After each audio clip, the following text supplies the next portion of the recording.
नमस्कार, इस वीडियो में आपका स्वागत है। इस वीडियो में हम लोग बीपीएससी टीआरई 3 के 6ठे से 8वें क्लास के एसएसटी के प्रश्न पत्र के हिस्ट्री सेक्शन को देख रहे हैं। तो आइए शुरू करते हैं। पहला प्रश्न है, गुप्त वाकाटक युग में तार्किक तर्क और बहस पर ध्यान केंद्रित करते हुए भारतीय दर्शन के किस महत्वपूर्ण स्कूल का विकास हुआ? तो इसका उत्तर होगा न्याय। देखिए यहाँ पे यह बात ध्यान रखनी है कि जो बाकी तीन भी हैं उन सब का भी जो षड दर्शन है, 6 दर्शन है, उन सब का जो ठोस रूप आया है वह गुप्त वाकाटक युग में ही आया है। लेकिन यहाँ पर प्रश्न है तार्किक तर्क और बहस पर फोकस्ड जो भारतीय दर्शन है तो वह सबसे अधिक है न्याय। तो यहाँ पर न्याय को हम लोग मानेंगे। 1901 में दादा भाई नौरोजी की पुस्तक poverty and un British rule India के प्रकाशन में सहायक भूमिका निभाई गई। किसके द्वारा? तो इसने किस चीज़ में भूमिका निभाई? इसने भूमिका निभाई थी ब्रिटिश उपनिवेशवाद के आर्थिक शोषण पर प्रकाश डाला इसने। भारत में पहली सूती कपड़ा मिल किस वर्ष स्थापित की गई? तो यह स्थापित की गई थी 1854 में जुलाई में, और इसकी स्थापना हुई थी बम्बई में। Bombay spinning and weaving company नाम था, और इसकी स्थापना की थी कोवास जी डावर ने। कोवास जी नाना भाई डावर ने इसकी की थी स्थापना।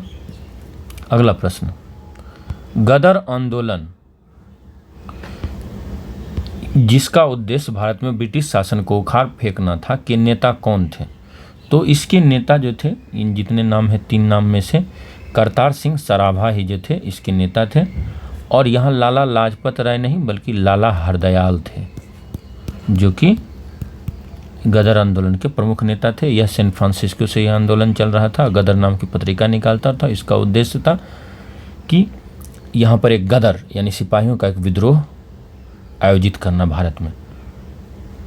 मुला, मस्कत और बोलन क्या है? तो ये जो हैं वो पर्वतीय दर्रे हैं, पास हैं, जिन्हें कहते हैं हम लोग। रॉयल इंडियन नेवी का विद्रोह बॉम्बे विद्रोह के नाम से जाना जाता है। यह हुआ था 1946 में। क्राउन शासन के तहत भारत का पहला वायसराय और गवर्नर जनरल कौन था? तो वह थे लॉर्ड कैनिंग। लॉर्ड कैनिंग जो थे वो पहले वायसराय भी हुए और अंतिम गवर्नर जनरल भी थे। वायसराय क्राउन का प्रतिनिधि होता है। अगला प्रश्न, 19वीं सदी के अंत में वर्तमान मेघालय के गारो हिल्स क्षेत्र में ब्रिटिश अधिकारियों के खिलाफ आदिवासी विद्रोह में कौन सा आदिवासी नेता शामिल हुआ था? तो इसमें से उपयुक्त में से कोई भी नहीं होगा, क्योंकि 19वीं सदी की बात हो रही है, तो इसमें से होगा उपयुक्त में से कोई नहीं। टिकेंद्रजीत सिंह जो थे वो मणिपुर के थे। वास्तव में इस समय 19वीं सदी में जो हुआ था यह मेघालय के गारो और आपको जयंतिया हिल्स में ये थे तीरथ सिंह थे। अगला प्रश्न, सविनय अवज्ञा आंदोलन के दौरान महात्मा गांधी के नेतृत्व में प्रसिद्ध दांडी मार्च ने लगभग कितनी दूरी तय की थी? तो वह दूरी लगभग थी 241 मील की दूरी थी। मंगोल साम्राज्य के संदर्भ में यम क्या था? तो यम जो थी वह उनकी कुरियर प्रणाली थी। घोड़े का प्रयोग किया जाता था एक जगह से दूसरी जगह सामान को पहुंचाने इत्यादि के लिए जल्दी से जल्दी।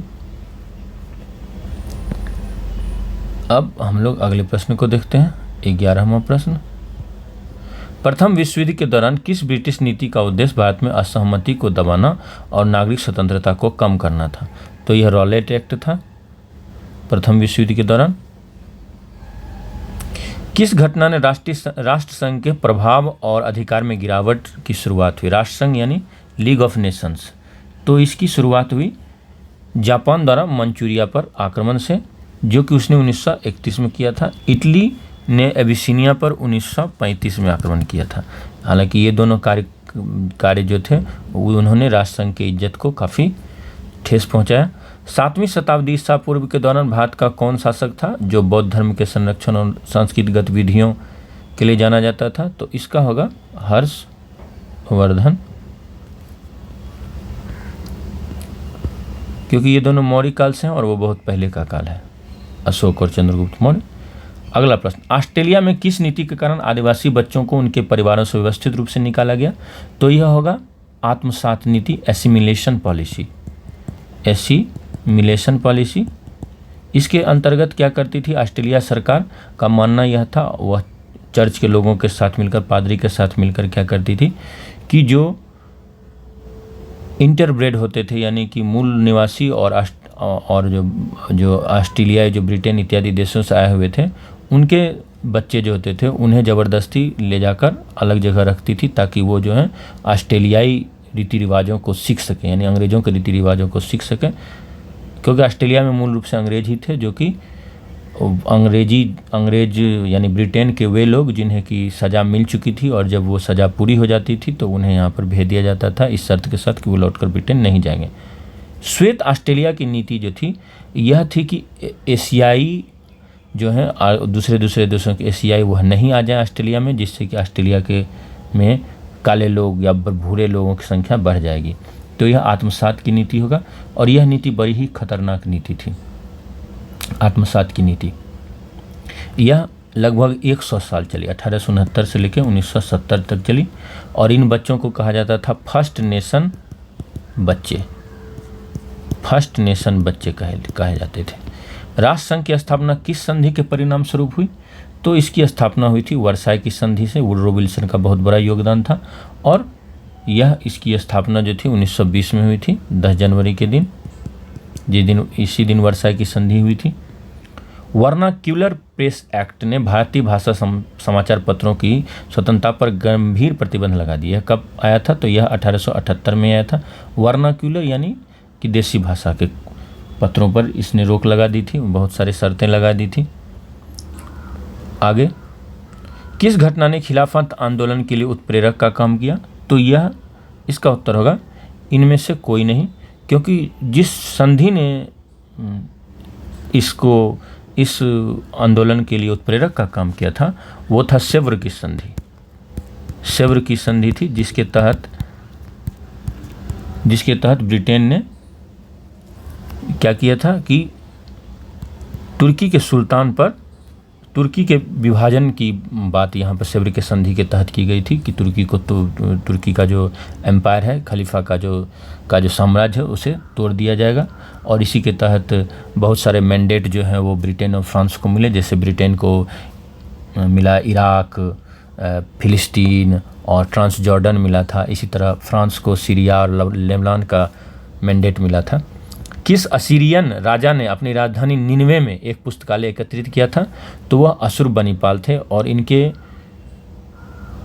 पास 1000 के लगभग किताबें थी और 3000 के लगभग प्लेट्स थे, उन पर ये किताबें छपी हुई थी। 1940 के दशक के दौरान बंगाल में तेभागा आंदोलन ने क्या मांग की थी? तो तेभागा आंदोलन का मूल मांग यह था कि फसल का 1/3 हिस्सा ही कौन लें? वो जोतदार लें, ज़मींदार लें। जोतदार जो हैं, ज़मींदार जिन्हें कहते हैं, वो जो हैं उन्हें 1/3 हिस्सा ही मिले। उन्हें पहले आधा हिस्सा मिलता था लेकिन बटाईदार चाहते थे कि नहीं। तो इसका उत्तर क्या होगा? इसका उत्तर होगा ई उपयुक्त में से कोई नहीं। किस हड़प्पा स्थल पर हमें जुते हुए खेत के प्रमाण मिले हैं? तो यह होगा कालीबंगा। कालीबंगा से हमें मिले हैं जुते हुए खेत के साक्ष्य, राजस्थान में है और यह प्री हड़प्पन साक्ष्य है। और जो और भी जगह से मिले हैं जैसे बनवाली से और आपको चोलिस्तान से, बनवाली और चोलिस्तान से जुते हुए खेत के साक्ष्य नहीं मिले हैं, बल्कि मृन टेराकोटा के जो हैं वो फाल मिले हैं, प्लो मिले हैं, टेराकोटा के हल मिले हैं। अब अगला प्रश्न, Tata iron and steel company TISCO की स्थापना कब हुई थी? तो यह इसकी स्थापना हुई थी 1907 में। अगला प्रश्न, थॉमस पेन द्वारा किस प्रभावशाली पैम्पलेट के प्रकाशन ने अमेरिकी उपनिवेशवादियों के बीच स्वतंत्रता के लिए समर्थन जुटाने में मदद की? थॉमस पेन जो थे एक बहुत महान विचारक थे और उन्होंने लिखी थी कॉमन सेंस, सामान्य ज्ञान। वास्तव में इसका नाम है कॉमन सेंस, अंग्रेजी में यही लिखा हुआ होगा कॉमन सेंस। 1904 में रिवोल्यूशनरी सोसाइटी की स्थापना किसने की थी? तो रिवोल्यूशनरी सोसाइटी की स्थापना की थी विनायक दामोदर सावरकर ने स्थापना की थी इसकी। और ये मेजनी से बहुत अधिक प्रभावित थे। इटली के जो मेजनी थे उनसे बहुत ही अधिक प्रभावित थे। वो भी जैसे उन्होंने जैसे सशस्त्र दल का नेतृत्व किया था और इटली के एकीकरण में महत्वपूर्ण भूमिका निभाई थी, उसी तरह से विनायक दामोदर सावरकर भी अभिनव भारत नामक रिवोल्यूशनरी सोसाइटी की उन्होंने स्थापना की थी। अगला प्रश्न 24वां प्रश्न, औपनिवेशिक काल के दौरान रेलवे का भारतीय उद्योगों पर क्या प्रभाव पड़ा? तो रेलवे के आने से क्या हुआ? उद्यमिता, दूर दराज के क्षेत्र में उद्यमिता यानी एंटरप्रेन्योरशिप, यानी और लोग उद्योग करने लगे, कुछ नया करने लगे, ऐसा कुछ भी नहीं हुआ। सस्ता परिवहन प्रदान करके औद्योगिक विकास को बढ़ावा दिया गया नहीं। इसका उद्देश्य सैन्य गतिविधि को तेज करना, सेना को जल्दी से जल्दी पहुंचाना था। और दूसरा यह था, इसलिए लोगों की आवाजाही को आसान बनाने के लिए नहीं बनाया गया था। और दूसरा क्या था, कच्चा माल जो है जल्दी से जल्दी शिप यार्ड तक पहुंच सके, बंदरगाह तक पहुंच सके, तो यह भी नहीं होगा। आयात को बढ़ावा देकर औद्योगिक विकास में बाधा डाली। अब इससे रेल लाइन से यह हुआ कि जो पका हुआ, जो तैयार माल था लंदन लंकाशायर का, वह क्या होता था, वह यहाँ आता था और यहाँ पर आकर वह क्या कर रहा था, वह आकर यहाँ पर यहाँ के जो लोकल बाज़ार थे, लोकल उद्योग थे, उसे क्या कर रहा था, उसे बर्बाद कर रहा था। तो यह रेलवे का बुरा प्रभाव हुआ। ASI यानी आर्कियोलॉजिकल सर्वे ऑफ इंडिया के पहले जो निदेशक थे वो थे अलेक्जेंडर कनिंघम। निदेशक, डायरेक्टर जो थे वो अलेक्जेंडर कनिंघम थे। कौन सा समझौता भारत और चीन के बीच सीमा मुद्दों को हल करने में विफल रहा?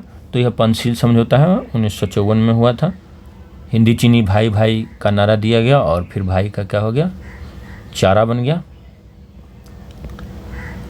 पंजाब में 1816 के फुल्का विद्रोह का नेतृत्व किसने किया था? तो भगत सिंह इसके नहीं होंगे और बंदा बहादुर भी नहीं होंगे। बंदा बहादुर की क्योंकि 1716 में ही मृत्यु हो गई थी, बहुत ही इन पर अत्याचार करके इनको मारा गया था। तो अब खड़ग सिंह जो हैं वो महाराजा रंजीत सिंह के पुत्र थे। तो इसमें खड़ग सिंह हो सकता है इसका उत्तर हो, मुझे फुल्ली कंफर्म होकर मुझे नहीं मिला है कहीं से जानकारी, इसलिए इसके बारे में क्षमा करेंगे मुझे, मेरे ज्ञान की भी सीमाएं हैं। 1917 और ज्ञान तक पहुंच की भी सीमाएं हैं। इसके लिए मैं क्षमा मांगता हूं। 1917 की क्रांति के दौरान बोल्शेविकों का नारा क्या था? तो बोल्शेविकों का नारा था शांति, भूमि और रोटी। ये लेनिन के द्वारा ये नारा दिया गया था। बोल्शेविकों के जो नेता थे, दुनिया के मजदूरों एक हो जाओ का नारा जो था वो कॉमिंटर्न का नारा था, वो या मार्क्स का नारा आप कह सकते हैं। 1854 का वुड डिस्पैच जो है वह कई सारी चीज़ों से जुड़ा हुआ था। वह आधुनिक शिक्षा से तो जुड़ा हुआ था ही, दूसरा भारत में विश्वविद्यालय का स्थापना का भी इसने राह खोल दी थी। तो इसलिए इसका उत्तर होगा उपयुक्त में से एक से अधिक, क्योंकि और समाज सुधार के बारे में इसका कोई वैसा विचार नहीं था। हाँ, महिला शिक्षा की बात हुई थी तो आप कह सकते हैं कि समाज सुधार भी, तो लेकिन इसका उत्तर देंगे हम लोग डी, उपयुक्त में से एक से अधिक। हिटलर की आत्मकथा, तो हिटलर की आत्मकथा जो थी उसका नाम था मीन काम्फ। अगला दास कैपिटल, तो मार्क्स और एंजल का लिखा हुआ। 10 कैपिटल से दास कैपिटल हो गया। इटली एकीकरण के जनक के रूप में किन्हें माना जाता है? तो देखिए, इटली एकीकरण के जनक जो थे बिस्मार्क तो जर्मनी के थे, तो जर्मनी के एकीकरण के सूत्रधार हैं। इटली के एकीकरण के 4 लोग को माना जाता है फादर्स ऑफ फादरलैंड, यानी पितृभूमि के पिता। 4 लोग माने जाते हैं। इसमें गैरिबाल्डी हैं, मैजनी हैं, तीसरे जो हैं वो हैं काबूर, और चौथे जो हैं वो हैं आपको विक्टर इमैनुअल। तो ये 4 लोग हैं। अगला प्रश्न, ताना भगत आंदोलन कहाँ पर हुआ था? तो यह झारखंड में हुआ था ताना भगत आंदोलन, और इसमें उरांव जनजाति ने बढ़ चढ़ कर हिस्सा लिया था। 1914 की बात है ये। मगध की राजधानी राजगीर का प्राकृत नाम क्या था? तो देखिए, पाटलिपुत्र तो नाम था नहीं, ग्रहराज भी नाम नहीं था। राजगृह जो है वह संस्कृत नाम है, और राजगह जो है वह पाली प्राकृत में नाम हो सकता है। गिरिव्रज भी एक नाम था, तो लेकिन यहाँ इसलिए यहाँ से होगा उपयुक्त में से कोई नहीं। वियतनामी राष्ट्रवादी इतिहास में 1930 में यन बाई विद्रोह का क्या इसमें यही हुआ था कि येन बाई नाम के जगह पर वियतनाम के जो सैनिक थे उन्होंने क्या किया था, वियतनामी मूल के जो सैनिक थे जो औपनिवेशिक शक्ति फ्रांस के सेवा में थे, उन्होंने विद्रोह कर दिया था, रिवोल्ट कर दिया था। एक पूरे मिलिट्री गैरिसन ने विद्रोह कर दिया था, लेकिन बाद में वो सब पकड़े गए थे और फिर क्या हुआ था कि उन सबको मार दिया गया था, फांसी दे दी गई थी। तो ये फ्रांसीसी औपनिवेशिक शासन के प्रति सशस्त्र विद्रोह की शुरुआत माना जाएगा ये। लेकिन इसके बाद क्या हुआ कि जो उनके राष्ट्रवादी नेता दल था एक VNQDD, उसके नेताओं को पकड़ कर क्या हुआ कि फ्रांस ने ख़त्म करना शुरू किया तो कई राष्ट्रवादी नेताओं को फांसी दे दी गई। यह भी सही हो गया। इससे वियत मिन्ह की स्थापना हुई। बाद में जज चलकर 2 साल बाद जो है वियत मिन्ह की भी स्थापना होती है। तो ये दोनों तो सही होगा, ये भी तो और यह भी होगा। तो इसका उत्तर होगा उपयुक्त में से एक से अधिक। अब अगला प्रश्न, यूरोप में 1848 की क्रांतियाँ मुख्यतः किन मांगों से हुई थी? तो यूरोप में 1848 की जो क्रांतियाँ थीं वो उनकी पहली मांग थी राजनीतिक सुधार करना और लोकतंत्र करना। साथ ही साथ उनकी मांग थी कि आर्थिक समानता है, यानी जो वर्किंग क्लास है, यानी जो श्रमिक वर्ग है, उसके हितों का भी ध्यान रखा जाए और इसके लिए समाजवाद उनके लिए कारगर था। तो इसका उत्तर होगा एक उपयुक्त में से एक से अधिक। यहाँ पर 1848 की क्रांतियों के बाद ही हम लोग देखते हैं कि यूरोप में कई सारे नेशन स्टेट्स राष्ट्र राज्यों का उदय होता है और उसमें जो वर्किंग क्लास है उसने काफ़ी भूमिका निभाई थी।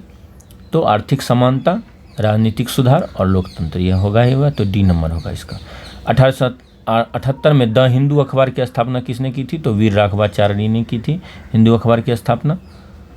अगला प्रश्न, लखनऊ सत्र में के अध्यक्ष कांग्रेस का अध्यक्ष कौन थे? तो वो थे अंबिका चरण मजूमदार।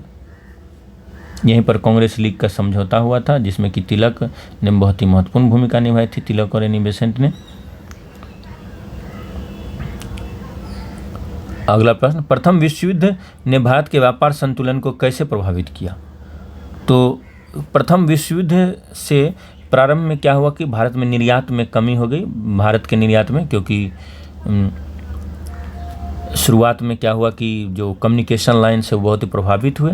लेकिन बाद में क्या हुआ कि युद्ध में जैसे जूट के गनी बैग यानी जूट के बोरे इत्यादि की मांग जो है काफ़ी बढ़ गई, तो निर्यात में वृद्धि हुई, इसलिए व्यापार अधिशेष जो है वह में वृद्धि हुई।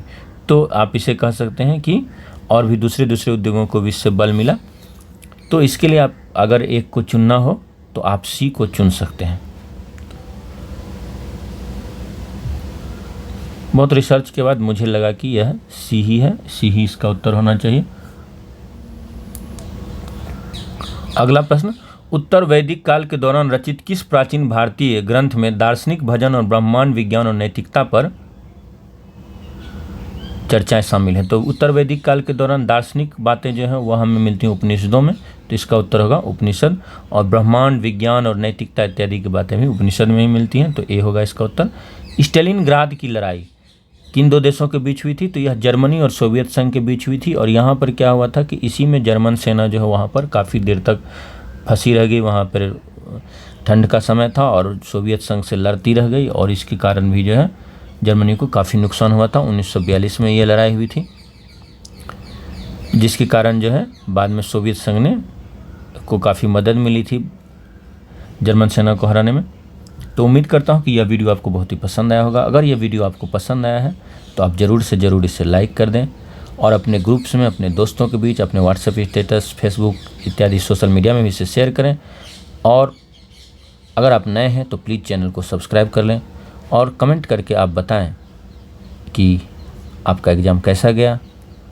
और अगर आपका एग्ज़ाम अच्छा गया है तो आप आगे के लिए तैयारी करें, और अगर बुरा गया है तो भी आगे के लिए तैयारी करें। और इसके लिए मदद करने के लिए मैं यहाँ पर हूँ। अपना ख्याल रखें। बहुत बहुत धन्यवाद, क्योंकि कोई भी एग्ज़ाम और कुछ भी आपसे बड़ा नहीं, आपसे ज़्यादा महत्वपूर्ण नहीं। बहुत बहुत धन्यवाद। अपना ख्याल रखें।